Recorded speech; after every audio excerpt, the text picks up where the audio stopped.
ये आज हम इस वीडियो में सर्कुलर फ्लो के इनकम के आगे का पढ़ेंगे। Part 2, circular flow of income in a two sector economy. हमने कल पढ़ा था सर्कुलर फ्लो।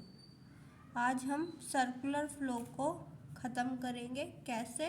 देखो, in a simple two sector economy the entire amount of money that the firm distribute in form of factor payment is spent on goods and services by the household। कहने का मतलब ये है कि जितना amount हम क्या करते हैं, फैक्टर पेमेंट्स का डिस्ट्रीब्यूट करते हैं, फैक्टर पेमेंट्स को डिस्ट्रीब्यूट करते हैं। तो फैक्टर पेमेंट्स में क्या क्या आती है? Wages, rent, interest, profit. तो ये सब चीज़ें आती हैं किस में? फैक्टर पेमेंट्स में। तो कहने का मतलब ये है कि फैक्टर पेमेंट का जितना भी हम किसे हाउस होल्ड को पे करते हैं, कुछ भी अगर हम हाउस होल्ड को पे कर रहे हैं तो उसके रिटर्न में वो क्या करेगा? उन चीज़ों को खरीदेगा जो फर्म ने प्रोड्यूस करी हैं। फर्म्स प्रोडक्शन को इंक्रीज मतलब वो खरीदेगा। हाउस होल्ड कौन खरीदेगा? House hold. और उसके अगेंस्ट में उसे क्या मिलेगा? एक्सपेंडिचर, यानी जितना भी पैसा उसे मिलेगा वो क्या होगा? उसकी income. Thus, aggregate expenditure of the economy is equal to the aggregate factor payments और factor income। factor payments किसे मिलती हैं और factor income किसे मिलती है? ये दोनों ही चीज़ें किसे मिलती हैं? हाउस होल्ड को। और एक्सपेंडिचर किसे मिलता है? एक्सपेंडिचर मिलता है फर्म को।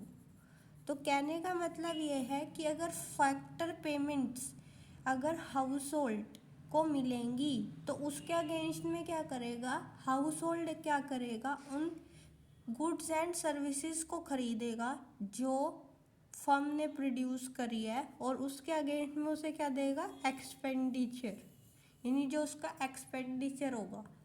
तो इन्होंने क्या कहा है कि जो एग्रीगेट एक्सपेंडिचर है यहाँ पे ऑफ द इकोनॉमी किसके बराबर होगा? एग्रीगेट फैक्टर पेमेंट्स के।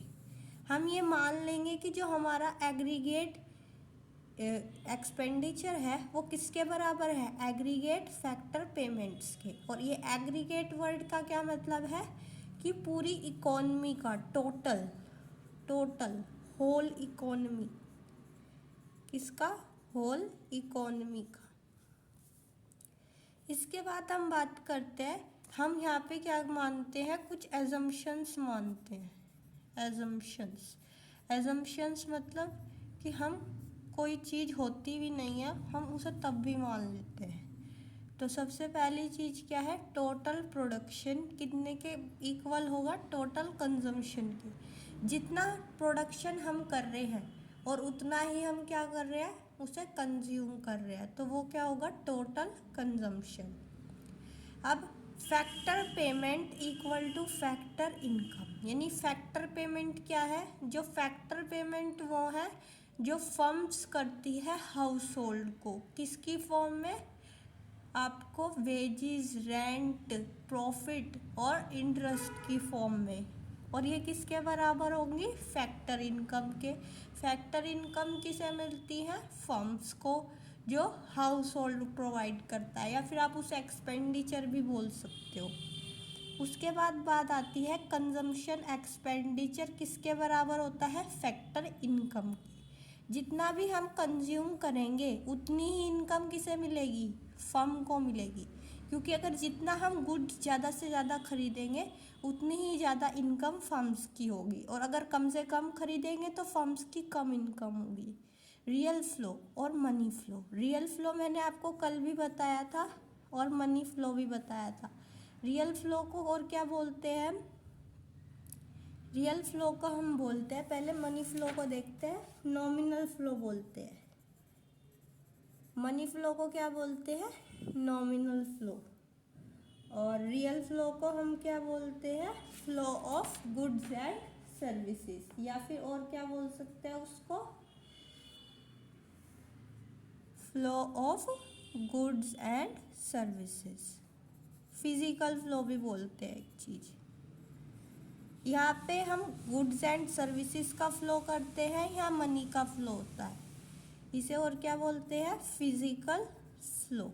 क्या बोलते हैं? Physical flow.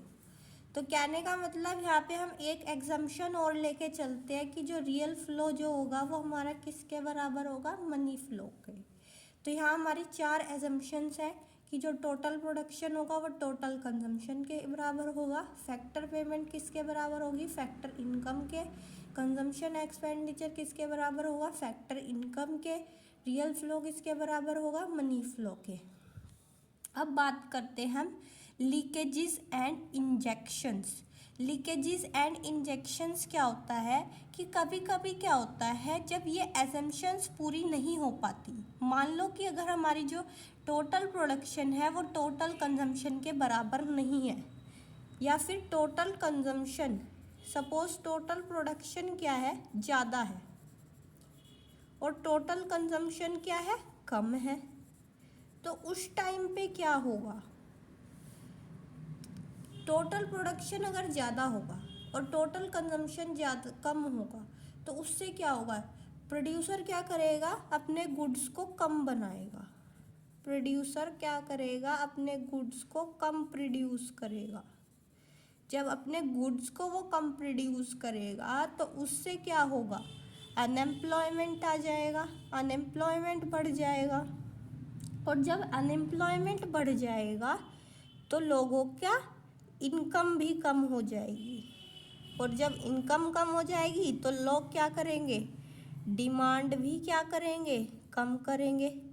तो कहने का मतलब ये है कि जब टोटल प्रोडक्शन टोटल कंजम्पशन से ज़्यादा होता है, या फिर हम ये भी कह सकते हैं कि प्रोड्यूसर प्रोड्यूस करना कम कर देगा क्योंकि उसके पास पहले से ही प्रोडक्शन पड़ा है कि उसे ज़रूरत ही नहीं है और प्रोड्यूस करने की, तो फिर उसके बाद क्या होगा? उससे अनएम्प्लॉयमेंट बढ़ जाएगा। अनएम्प्लॉयमेंट कैसे बढ़ जाएगा? क्योंकि वो और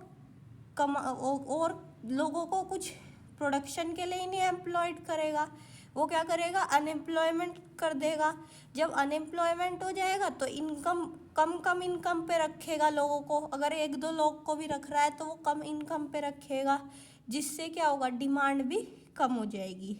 और एक और इसी केस को क्या बोलते हैं? इसे बोलते हैं हम लीकेजेस। लीकेजेस क्यों होती हैं? क्योंकि उस टाइम पे क्या करते हैं लोग, उन्हें दिखता है कि अभी इस टाइम क्या हो रहा है कि लोग क्या कर रहे हैं, अभी अनएम्प्लॉयमेंट चल रहा है, तो लोग क्या करते हैं? कुछ सामान नहीं खरीदते, बस पैसा ही जोड़ते चले जाते हैं। तो लीकेजेस का क्या मतलब होता है कि जब लोग बहुत ज़्यादा सेविंग्स करने लग जाते हैं तो इकोनॉमी में से बहुत सारा पैसा क्या हो जाता है? बाहर हो जाता है, यानी outflow of money from the economy, यानी पैसा बाहर चला गया है इकोनॉमी में से, यानी उस पैसे का कुछ भी यूज़ नहीं हो रहा, तो वो क्या क्रिएट कर देगा? लीकेजेस कर देगा। लीक, आप कहते हैं लीक हो गया कुछ, तो वो लीकेजेस होती हैं। ठीक है। अब इसके बाद बात आती है आपकी, एक होता है इंजेक्शन। इंजेक्शंस क्या होते हैं? इंजेक्शंस होते हैं जब इकोनॉमी में हम क्या करते हैं? इंजेक्शंस को क्या बोलते हैं हम? इन्वेस्टमेंट। हम ज़्यादा से ज़्यादा इन्वेस्ट कर रहे हैं। इन्वेस्ट ज़्यादा से ज़्यादा कब करेंगे? जब हमारा टोटल प्रोडक्शन कम होगा टोटल कंजम्पशन से। कहने का मतलब ये है कि जो फर्म है वो और ज़्यादा प्रोडक्शन करेगी क्योंकि उसका प्रोडक्शन अभी कम है और उसे कंजम्पशन ज़्यादा है, तो लोग बहुत ज़्यादा कंज्यूम कर रहे हैं, तो उस टाइम पे क्या करेगा? वो प्रोड्यूसर और प्रोड्यूस करेगा। जब वो और ज़्यादा प्रोड्यूस करेगा तो उससे क्या होगा, अनएम्प्लॉयमेंट कम हो जाएगा, यानी एम्प्लॉयमेंट आ जाएगा इकोनॉमी में। जब अनएम्प्लॉयमेंट कम हो जाएगा तो लोगों की इनकम बढ़ने लगेगी, और जब इनकम बढ़ जाएगी, अगर इनकम बढ़ गई तो लोग क्या करेंगे, और ज़्यादा डिमांड करेंगे। तो इंजेक्शन इन्वेस्टमेंट जैसा होता है। इंजेक्शन इन्वेस्टमेंट मतलब कि यहाँ पे जब हम इन्वेस्टमेंट करते हैं तो उससे क्या आ जाती है, इंजेक्शन की कंडीशन क्रिएट हो जाती है। इंजेक्शन की कंडीशन कैसे क्रिएट हो जाती है, एक बार और समझाते हैं आपको। जैसे टोटल प्रोडक्शन अगर आपका टोटल कंजम्पशन से ज़्यादा हो, यानी टोटल प्रोडक्शन आपका उतना ही है और टोटल कंजम्पशन बहुत ज़्यादा है, तो उस टाइम पे क्या करोगे आप, या फिर प्रोड्यूसर क्या करेगा, बहुत ज़्यादा प्रोड्यूस करेगा, क्योंकि उसे प्रोडक्शन ज़्यादा चाहिए कंजम्पशन को इक्वल करने के लिए। तो उस टाइम पे वो क्या करेगा, प्रोडक्शन को बढ़ाएगा और ज़्यादा प्रोड्यूस करेगा। तो उससे क्या होगा, ज़्यादा से ज़्यादा एम्प्लॉय करेगा लोगों को, उससे क्या होगा, अनएम्प्लॉयमेंट कम हो जाएगा, बेरोजगारी कम हो जाएगी, उससे लोगों की इनकम बढ़ जाएगी। जब इनकम बढ़ जाएगी तो लोग और ज़्यादा डिमांड करेंगे। तो कहने का मतलब ये है कि जब एक ऐसी कंडीशंस आती हैं दो इकोनॉमी में कि जब बहुत ज़्यादा इंजेक्शंस भी होते हैं और बहुत ज़्यादा लीकेजेस भी होती है। लीकेजेस कब होती है, जब लोग सेविंग्स करना शुरू कर देते हैं, और इंजेक्शंस कब आते हैं, जब आप बहुत ज़्यादा इन्वेस्टमेंट करते हो, यानी आपकी जो इकोनॉमी है वो दोबारा से स्टार्ट हो रही है, रिसेशन पे चली गई है, यानी आप ज़्यादा से ज़्यादा इन्वेस्टमेंट कर रहे हो। और जो आपकी इकोनॉमी है वो लीकेजेस में तब चली जाती है जब वो बहुत डिफ्लेशन या फिर डेफिसिट फेस कर रही होती है।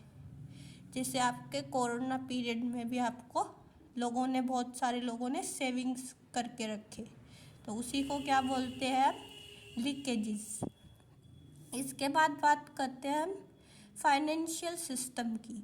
द फाइनेंशियल सिस्टम, सॉरी यहाँ पे एक चीज़ है, in a two sector economy savings are leakages. अभी जैसे मैंने बताया सेविंग को क्या बोलते हैं, leakages, while investments are injections. Investment क्या है, इंजेक्शंस है, but in an open economy. हम किस इकोनॉमी की बात कर रहे हैं, हम क्लोज्ड इकोनॉमी की बात कर रहे हैं, हम ओपन इकोनॉमी की नहीं बात कर रहे। क्लोज्ड इकोनॉमी कौन सी होती है, जिसमें